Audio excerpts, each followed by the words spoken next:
নমস্কার, আমি পিয়ালি দত্তগুপ্ত। আজ সাধনা সিদ্ধি ও সমাধি বইটি স্বামী সোমেশানন্দ মহারাজের লেখা। ওই বইটির পেজ নাম্বার 23 থেকে পার্ট 5 আমি পড়ছি, আপনাদের শোনাচ্ছি। মন্ত্র জপ কিভাবে সাহায্য করে? লক্ষ্য করুন, সাধনায় মন্ত্রের সাধারণত দুটি অংশ থাকে, বীজমন্ত্র ও নাম। বীজমন্ত্র যেমন ঐং, হ্রিং, ক্লিং ইত্যাদি, আর নাম কোনো দেবদেবীর, ওং নমঃ শিবায়, ক্লিং গোপীজন বল্লভায় সাহা, ক্রিং ক্রিং ক্রিং দক্ষিণে কালীকে, ক্রিং ক্রিং ক্রিং হুং হুং হ্রিং হ্রিং সাহা, ওং ঐং হ্রিং হনুমতে নমঃ। বীজমন্ত্রের প্রয়োগ কেন?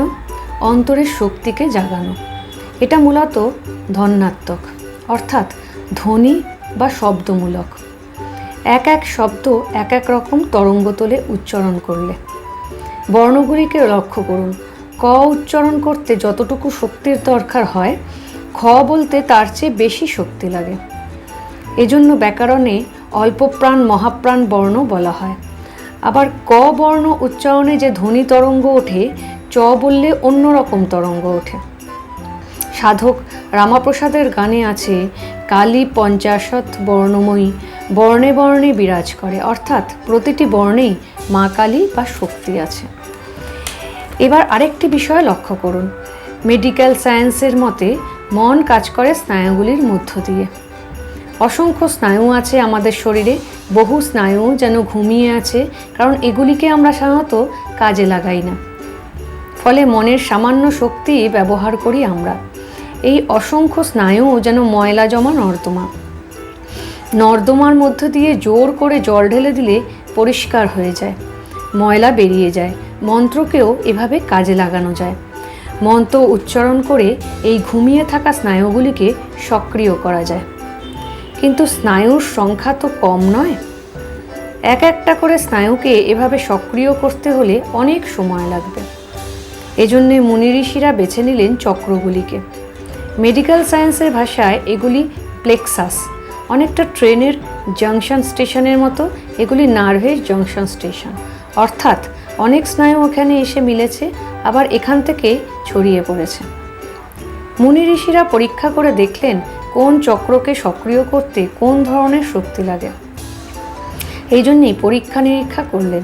বিশেষ শক্তি তৈরি করতে কোনো কোনো বর্ণ বা বর্ণ সমবায় উচ্চারণ দরকার। যোগীরা দেখলেন রং উচ্চারণ করলে তার শক্তি মণিপুর চক্রে আঘাত করে বিশেষভাবে। ফলে ওই চক্রের সঙ্গে জড়িত স্নায়ুগুলিতেও তরঙ্গ ছড়িয়ে পড়ে, সক্রিয় হয়ে ওঠে সেগুলি। এভাবে বীজমন্ত্রের উচ্চারণে মনের শক্তি বেড়ে যায়। বেশি সংখ্যক স্নায়ুর মধ্য দিয়ে মন কাজ করতে পারে। তাহলে মন্ত্রের মধ্যে নাম থাকে কেন? বীজমন্ত্রের সাহায্যে শক্তি তো জেগে ওঠে, কিন্তু ওই শক্তিকে ভালো দিকে লাগানো যায়, আবার খারাপ দিকেও। এজন্য ঈশ্বরের নাম যোগ করে দেওয়া হয়, মনের শক্তি যে ভালো কাজেই লাগানো উচিত এটা মনে রাখার জন্যে। আরেকটা কথা, যোগশাস্ত্রে বলা হয়েছে জপ করার সময় তার অর্থও চিন্তা করতে হয়। আপনি শিব মন্ত্র জপ করার সময় শিবের রূপ বা ভাবের কথা মনে তুললে স্বাভাবিকভাবেই মনে সাত্ত্বিক ভাবের উদয় হবে। ফলে বীজমন্ত্রের দ্বারা যে শক্তি জাগরিত হচ্ছে তার সঙ্গে জড়িয়ে থাকবে শুভ চিন্তা বা সংস্কার। এভাবে মন্ত্র জপের মাধ্যমে সাধকের অগ্রগতি হয়। হরিবিলাস মহারাজ বলেছিলেন কীর্তনের কথা। বৈষ্ণবেরা যখন খোল করতাল নিয়ে হরে কৃষ্ণ নামগান করেন নেচে নেচে, তখন শরীর ও মন একাত্ম হয়ে পড়ে ওই গানের সুরে। গানের ভাবতরঙ্গ শুধু মনেই দোলা দেয় না, শরীরেও ওই তরঙ্গের দোলা দেখা দেয়। এভাবেই একাগ্রতা জেগে ওঠে শরীর মনে। ফলে মনের চেতন স্তরের কীর্তনের ধ্বনিতে নিবিষ্ট হয়ে যায়। অন্যান্য চিন্তা তরঙ্গ মিলিয়ে যায়, উঠতে পারে না। কীর্তনের শেষে মন হয়ে পড়ে পুরোপুরি অন্তর্মুখী। মনের ওই নৈঃশব্দ অবস্থার সঙ্গে নিজেকে একাত্ম করে ভাবলে তা গভীর ধ্যানে পর্যবসিত হয়। এভাবে কীর্তনের মাধ্যমে সাধক ধ্যানস্থ হতে পারেন।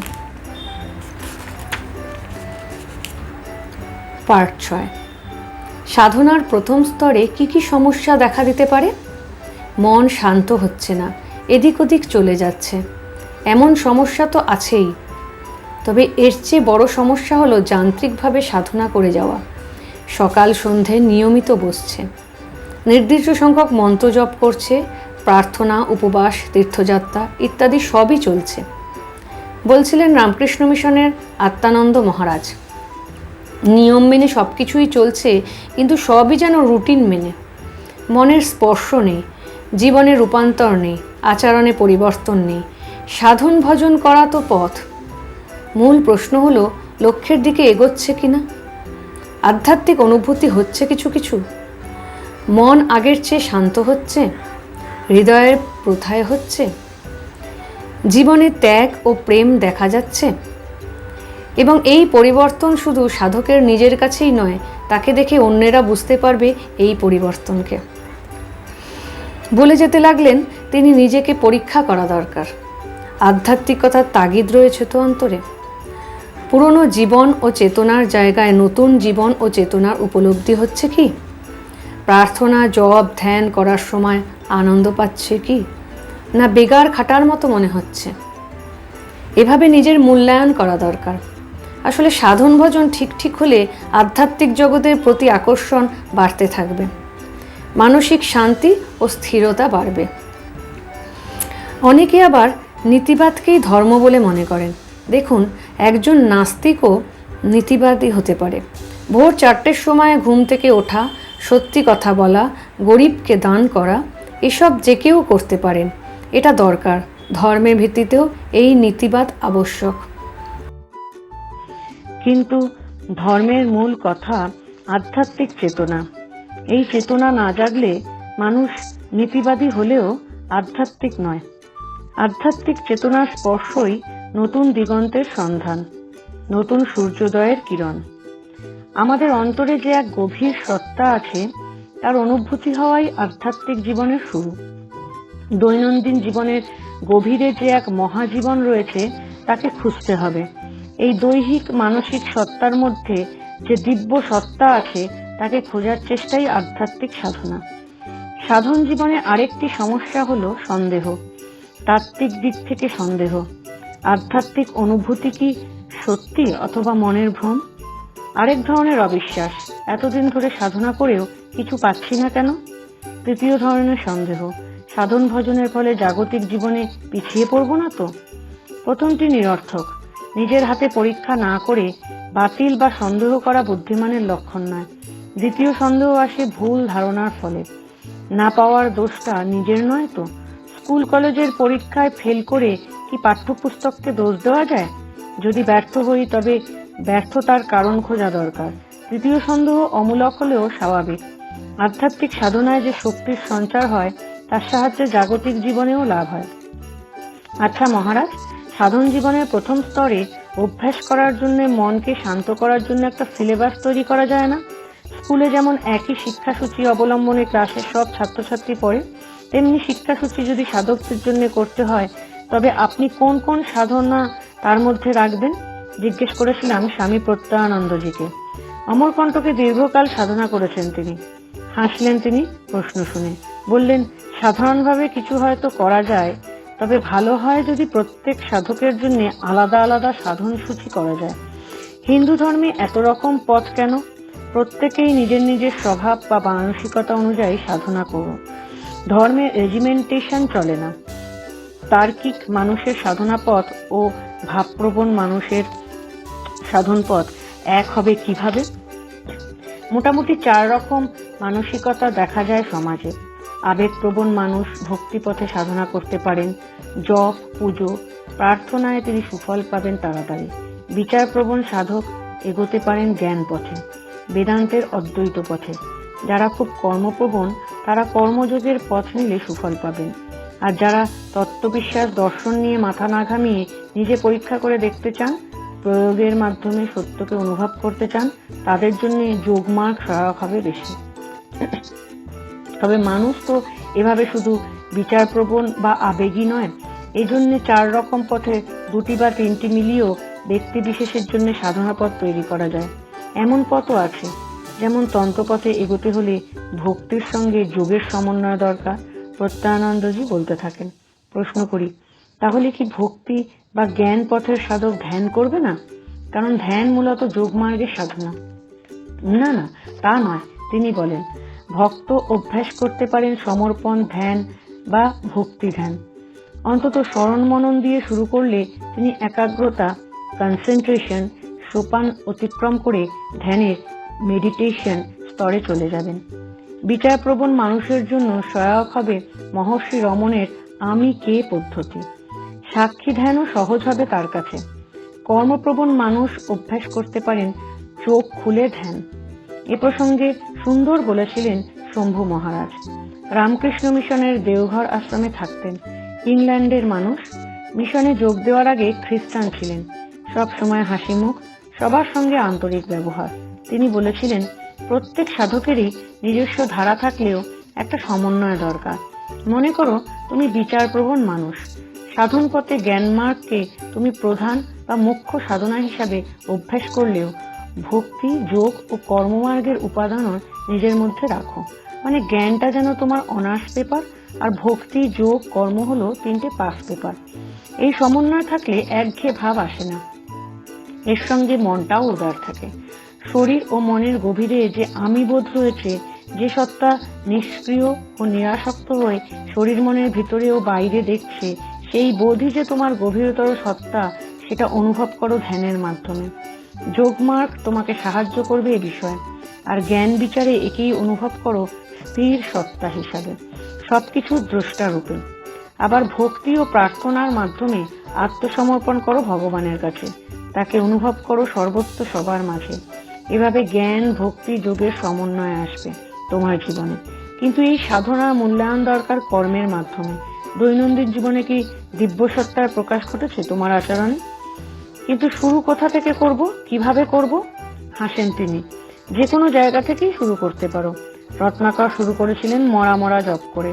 আসল কথা তাগিদ, ইচ্ছা, আন্তরিকতা, ব্যাকুলতা, অসংখ্য পথ। ঈশ্বর তো সর্বত্রই আছেন। যেখান থেকেই শুরু করো তিনি আছেন। হিন্দুরা সবকিছুকেই পুজো করে, নদী, পাথর, গাছ, গরু, সূর্য, অর্থাৎ ঈশ্বর সর্বত্র। ভক্তি, জ্ঞান, যোগ, কর্ম সব পথেই সাধকেরা সিদ্ধি লাভ করেছেন। যত মত তত পথ। ভবিষ্যতেও নতুন নতুন পথ বেরোবে। যে কোনো জায়গা থেকেই ঈশ্বরের দিকে যেতে পারো। ব্রহ্মচার্য, গৃহস্থ, বানপ্রস্থ, সন্ন্যাস, সব আশ্রম 4 আশ্রম। আশ্রম অর্থাৎ যেখান থেকে ঈশ্বর লাভ করা যায়। আসল কথা শুরু করা। তবে নিজের মানসিকতা অনুযায়ী পথ বেছে নিলে চলতে সুবিধা হয়। নিজস্ব বৈশিষ্ট্য, স্বভাব, সংস্কার অনুযায়ী পছন্দ মতো পথ বেছে নাও। দেখো কোন পথে তোমার মন শান্ত হয় সহজে। জপ করা, ধ্যান, কীর্তন, যোগ, প্রার্থনা, প্রাণায়াম, অন্যের সেবা, দেখো কোনটা দিয়ে শুরু করলে তোমার সুবিধা হয়, কোনটা তোমার ভালো লাগে। অথবা কোনো গুরুর কাছে যাও, তিনি বলে দেবেন পথের কথা, কিভাবে কোথা থেকে শুরু করতে হবে। শিশু যখন প্রথম হাঁটতে শুরু করে, সে তো প্রশ্ন করে না কিভাবে হাঁটতে হয়, মা বাবাকে দেখে, তারপর চেয়ার ধরে নিজেই চেষ্টা করে দাঁড়াবার, ধীরে ধীরে নিজে নিজেই চেষ্টা করে হাঁটা। সে শেখে না, যেটুকু সামর্থ্য তাই দিয়েই শুরু করে। শুধু ইচ্ছা, তাগিদ, চেষ্টা, ব্যাস, বাকিটা নিজে নিজেই করতে থাকে। যে কোনো পরিস্থিতিকে ঈশ্বর চিন্তা করা যায়। সব পরিস্থিতিকেই সাধনার মাধ্যম করে তোলা যায়। শম্ভু মহারাজের এই কথা আমাকে খুব সাহায্য করেছিল প্রথম দিকে। বিকেলে নির্জনে একটি ক্ষেতের পাশে বেড়াতাম। বেড়াতে বেড়াতেই মনে মনে চিন্তা করতাম।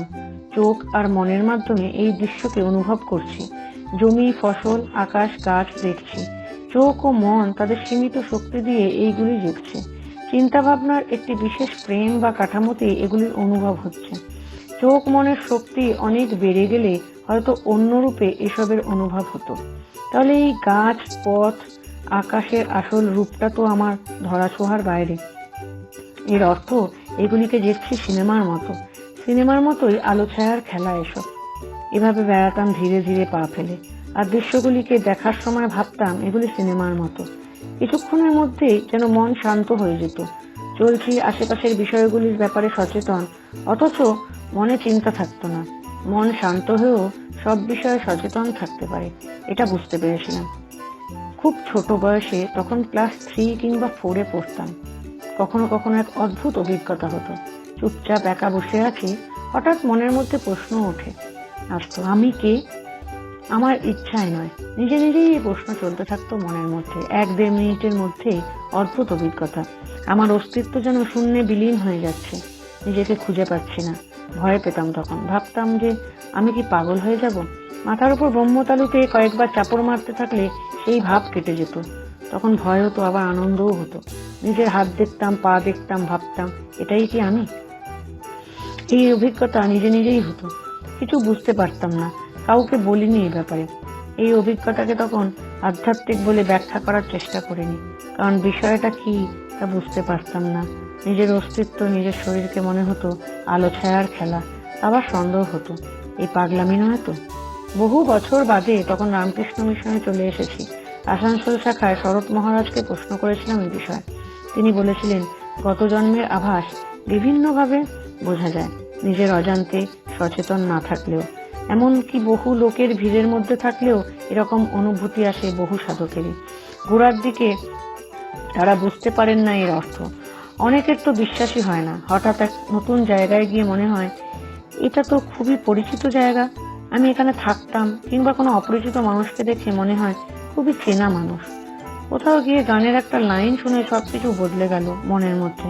কিংবা ছোটবেলা থেকেই স্বভাব ভীষণ অশান্ত, কিন্তু কীর্তন শুনলেই চুপ করে যায়। পার্ট 7।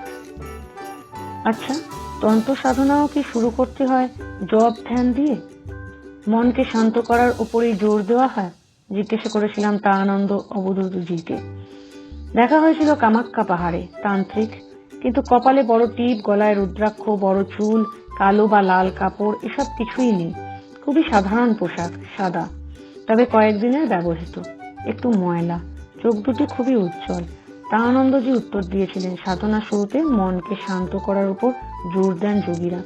ভক্তেরা জোর দেন নাম গান ও জপে।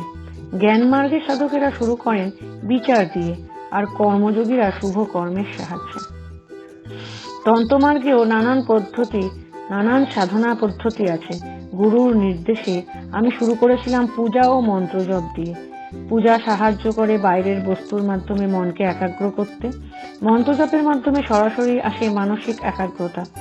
আর এই যে শুনি সব সাধনা, কুণ্ডলিনী শক্তি, পঞ্চ মকার ইত্যাদি কথা, হাসলেন তিনি।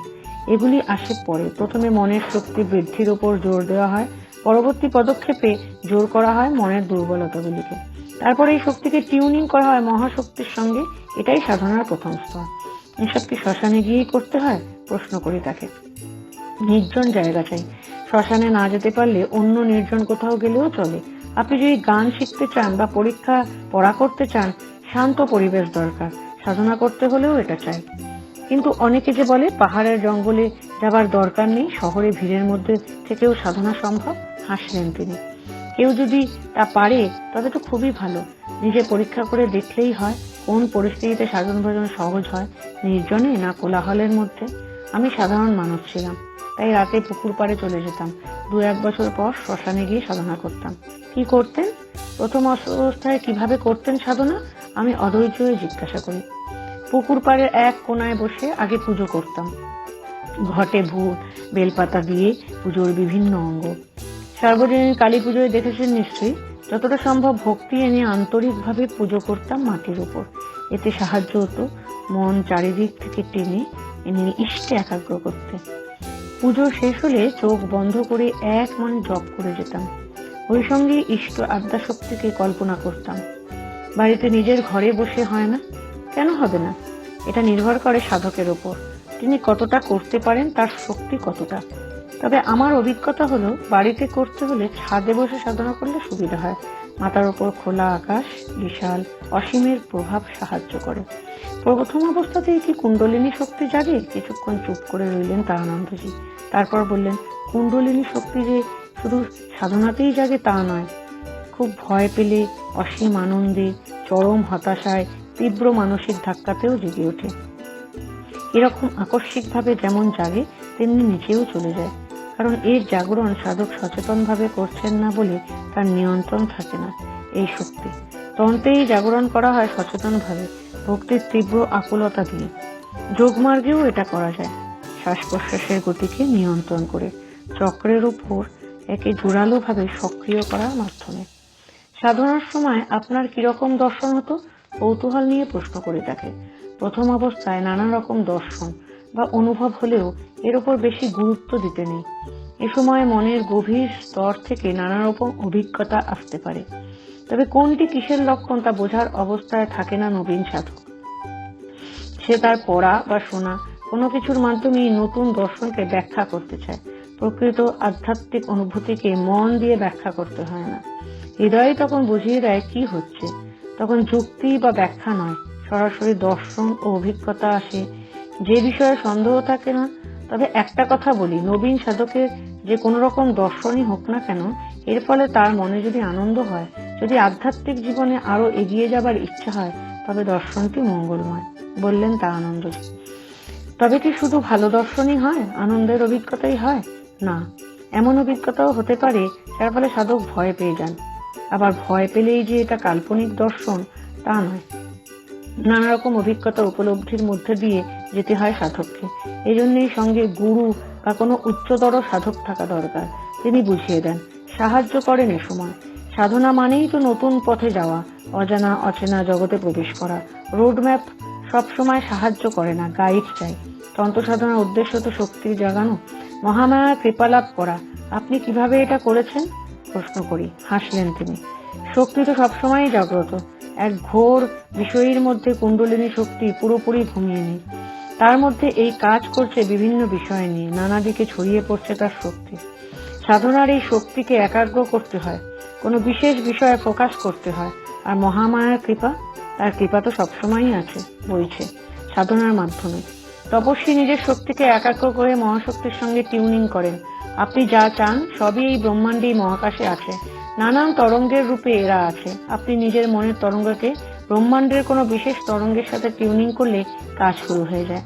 দুটি তরঙ্গ যেন ঐক্যবদ্ধ হলো, আর তখনই উচ্চ সম্ভাবনার থেকে নিম্ন সম্ভাবনায় শক্তি ছুটে এলো। একেই আপনি অনুভব করছেন মার কৃপা হিসাবে। রামকৃষ্ণ পরমহংসদেব তাই বলতেন, কৃপা বাতাস তো বইছেই, তুই পাল তুলে দে। আপনি কখনো অনুভব করেছেন এটা? তাকে প্রশ্ন করি। নিশ্চয়ই, বরাবরই করেছি, গভীর আত্মবিশ্বাস নিয়ে বললেন তিনি। যতই দিন যাচ্ছে বেশি করে বুঝতে পারছি, অনুভব করছি মার কৃপা। সাধনা করে কি অসীম অনন্ত ঈশ্বরের কৃপা পাওয়া যায়? নিশ্চয়ই। আসলে সাধনার মধ্যে দিয়ে তীব্র আকুতির প্রকাশ ঘটে। ওই আকুতি কৃপাকে আকর্ষণ করে। প্রথম প্রথম এমন কিছু ঘটনা ঘটতে থাকে যা আপনার বিপদ আপদকে দূর করে। আপনি দেখতে পাবেন কিভাবে প্রতিকূল পরিবেশে অনুকূল হয়ে যাচ্ছে। জাগতিক জীবনেও কিছু সফলতা দেখা যায়। কেন হচ্ছে তা বুঝতে পারবেন না, অথচ দেখতে পারবেন পরিবর্তনকে। মনে হবে এসব কাকতালীয় বধ, মনে হবে অলৌকিক, কোনো কারণ খুঁজে পাবেন না। অনেকে ধ্যানে বসে জ্যোতি দেখতে পান। আমায় থামিয়ে দিলেন মাঝপথে, বলেন এসব সাধনার প্রথম অবস্থাতেই হয়। হঠাৎ কোনো অপরিচিত ব্যক্তি এসে আপনার এক বিশেষ সমস্যার সমাধান করে দিয়ে দূরে উধাও হয়ে গেলেন। কোনো শত্রু হঠাৎ আপনার সঙ্গে ভালো ব্যবহার শুরু করলো। ধ্যানে বসে আপনি জ্যোতি দেখতে পেলেন। জপ করতে করতে মনে হলো কেউ আপনার কাছে এসেছে, অথচ চোখ খুলে কাউকে দেখতে পাচ্ছেন না। আন্তরিকতা আকুতি নিয়ে জপ ধ্যান করলে এরকম অনুভূতি হয়। সাধনার প্রথম স্তরই। আসল কথা কি জানেন? মার কৃপা সর্বত্র সবসময়ই রয়েছে। একটু সচেতন হলেই ও মানুষ তা বুঝতে পারে, অনুভব করে। কিন্তু সব সাধকের মনে তো এমন ভক্তি নেই। তাতে কি, শুরু করুন বৈধি ভক্তি দিয়ে, অর্থাৎ বিধি বা নিয়ম মেনে যে ভক্তি। যেমন দিনে এত সংখ্যক জপ করা, বা কতটা সময় ধ্যান করা, কিছুক্ষণ পুজো করা, ভজন গাওয়া ইত্যাদি। রুটিন তৈরি করে রোজ এভাবে সাধনা করা। এভাবে শরীর ও মন ধীরে ধীরে তৈরি হবে, সাধনায় অভ্যস্ত হবে। ভালো লাগুক কি না লাগুক, সাধনার প্রথম অবস্থাতেই এভাবে জোর করে সাধনা করা যেতে হবে। হ্যাঁ, কিছুটা জোর করে রুটিন মেনে করতে হবে। স্কুলের ছাত্র পড়তে ভালো না লাগলেও যেমন পড়ে, তেমনি আর কি। তবে সাধনা করতে গিয়ে মাথা ধরা, ঘুম না আসা, শারীরিক অস্বস্তি ইত্যাদি হলে কিছুদিন সাধনা বন্ধ রাখতে হয়। পরে ভালো হয়ে গেলে আবার শুরু করে। কেন এমন হয়? সাধনার সময় মনে যে পরিবর্তন আসতে থাকে, শরীর তার সঙ্গে তাল রাখতে পারে না। এভাবে শরীর মনের ব্যালেন্স নষ্ট হয় সাময়িকভাবে। কিছুদিন পর আবার শুরু করুন, অস্বস্তি দূর হয়ে গেলে। নমস্কার, আজ এই পর্যন্তই, আবার পরের দিন। ভালো থাকবেন, সুস্থ থাকবেন।